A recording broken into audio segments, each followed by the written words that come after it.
რკინიგზის მოდერნიზაცია, ახალი ლოკომოტივებისა და ვაგონების შეძენა, დამატებითი მიმართულებების დანიშვნა და ძველი მარშრუტების აღდგენა.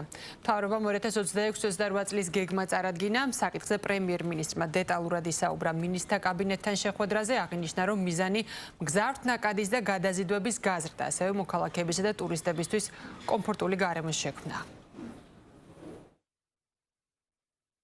შევისყიდით 10 ახალ სამგზავრო მატარებელს, ამის შედეგად ყველა მაგისტრალური რეისი შეზღუდდება ახალი მატარებლებით.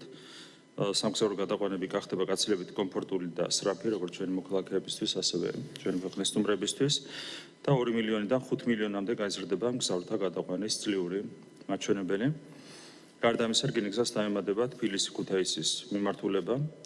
აგვისტოში დასრულდება თბილისი-ბათუმის რკინიგზის რეაბილიტაცია, რის შედეგადაც გადაადგილების დრო 5.5 საათიდან შემცირდება 4 საათამდე, საათნახევრით შევამცირებთ მგზავრობის დროს თბილისიდან ბათუმამდე.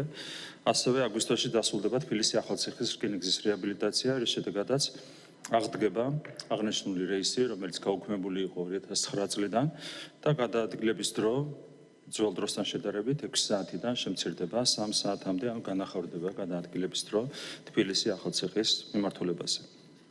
ასევე მივიღეთ გადაწყვეტილება და ეს არის გეგმის ნაწილი. ბორჯომაგურიანის ისტორიული მატარებლის, ეგრეთ წოდებული კუკუშკის რეაბილიტაციის თაობაზე. სრული რეაბილიტაცია ჩაუტარდება როგორც მატარებელს, ისე სარგენიგზო ინფრასტრუქტურას და განხორციელდება 5 შესაბამისი სარგენიგზო სადგურის რეაბილიტაცია. ეს ხაზიც იყო 2020 წლიდან გაჩერებული და გეგმის მიხედვით მატარებელი მომავალ წლის იანვრიდან მოემსახურება ჩვენს მოქალაქეებს და ჩვენი ქვეყნის სტუმრებს. ტურისტული თვალსაზრისითაც ძალიან დიდი მნიშვნელობა აქვს ბუნებრივია რკინიგზის ამ ხაზის აღდგენას. საქართველოს რკინიგზაში ხდება სრული განახლება და სრული გაუმჯობესება ყველა მიმართულებით, ეს როგორც არის სატვირთო მიმართულებით, ასევე სამგზავრო მიმართულებით.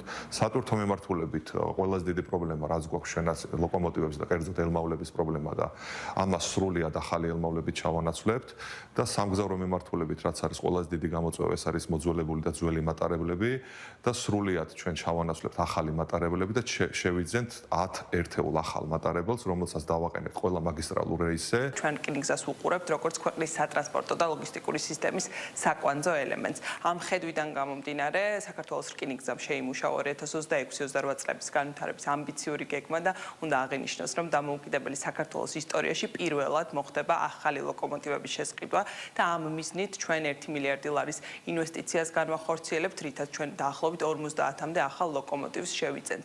რაც თავისთავად გაზრდის სისწრაფეს, საიმედოობას და ქვეყნის ტრანზიტულ შესაძლებლობებს. საქართველოს რკინიგზა დამატებით დაახლოებით 1500-მდე ახალ ვაგონს შეიძენს და ასევე დანერგავს თანამედროვე სარკინიგზო სისტემებს, რაც ცალსახად მნიშვნელოვნად გააუმჯობესებს საოპერაციო პროცესებს და პრაქტიკულად შეიძლება ითქვას, რომ გააორმაგებს რკინიგზის გამტარუნარიანობას.